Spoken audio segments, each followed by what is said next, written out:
Black Ops. Dude, the Black Ops thing is ridiculous. It's actually ridiculous. Did you see they responded? What's up, everybody? I'll show you. I'll show you. Because they responded. People were calling the new Black Ops stuff lazy. And they actually came forward and were like, oh, yeah? Oh, yeah? Well, we'll tell you about it. Real quick, what did you guys think of Black Ops 7? I guess pulse check. What did you guys think? I know my community doesn't tend to be like super hardcore into Call of Duty, but I saw it and I was like, it's very forgettable. Like from the moment I saw Battlefield 6, I was like, that looks awesome. Black Ops 7, I see it. I'm like, I couldn't even tell you what the trailer was about at this point. I remember like there were upside down roads and buildings, but I can appreciate on the one hand them trying to sell it based on the campaign, but most of people's complaints around Call of Duty has to be with how they've handled the multiplayer stuff with like the ridiculous skins and the lack of cohesion and all that. So I don't know. Yeah, it's co-op, which is nice. It's best promotional advertisement for Battlefield 6. Yeah, unironically it might be. Nothing mind-blowing. Yeah. Trippy trailer, but nothing cool. Yeah, well, and ultimately, like, does it even really matter? I hate to be that guy, but does any of it really matter? You know, we can look at the trailer and be like, looks boring.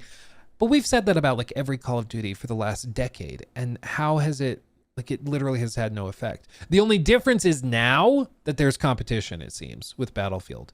So, you know, what was the head-to-head back in the day with like Battlefield 5, was it? Was it an Infinity War?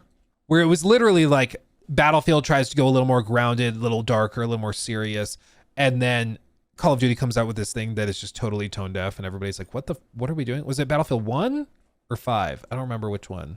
But yeah, this is something that's happened before. It was 1 in Infinite War. Yeah, it's something that's happened before where the two games and franchises just end up on totally opposing sides of like the current zeitgeist, and it's very interesting to see kind of how it breaks down. I don't know, man. But we'll talk about it because they've responded. They actually came forward and responded.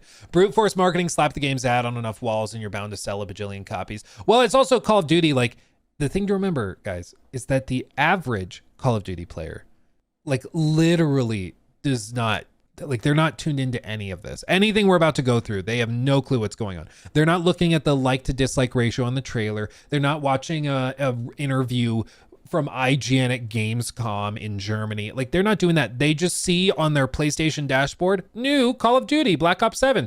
Oh, I like Black Ops 6. And they download it, buy it, and play it. Like, that literally is the extent of it.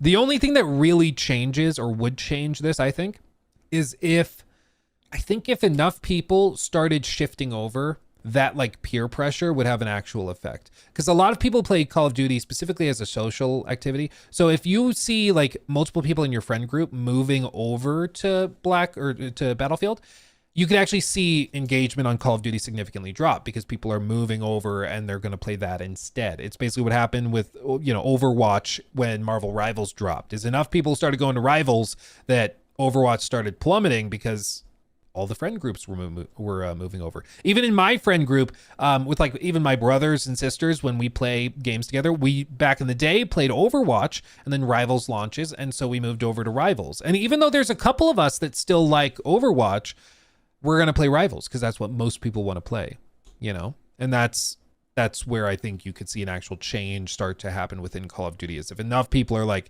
I just like Battlefield more. Let's play that tonight instead of Call of Duty. And, you know, it might start to happen slowly, but anybody who thinks like Call of Duty won't be the biggest game of the year, it's like, no, it's big enough that it is. These things tend to happen more slowly and gradually. Just like the sinking of the Titanic, you know, it doesn't happen instantly. It's something that takes a while, but you give it enough time, even the biggest unsinkable ship can go down. You just got to give it a little bit of time if the cracks are in the right spots. And with Call of Duty, I think the cracks are showing. It's just going to be a matter of whether Battlefield can keep up the competition and the pace. You know, that's going to be the key.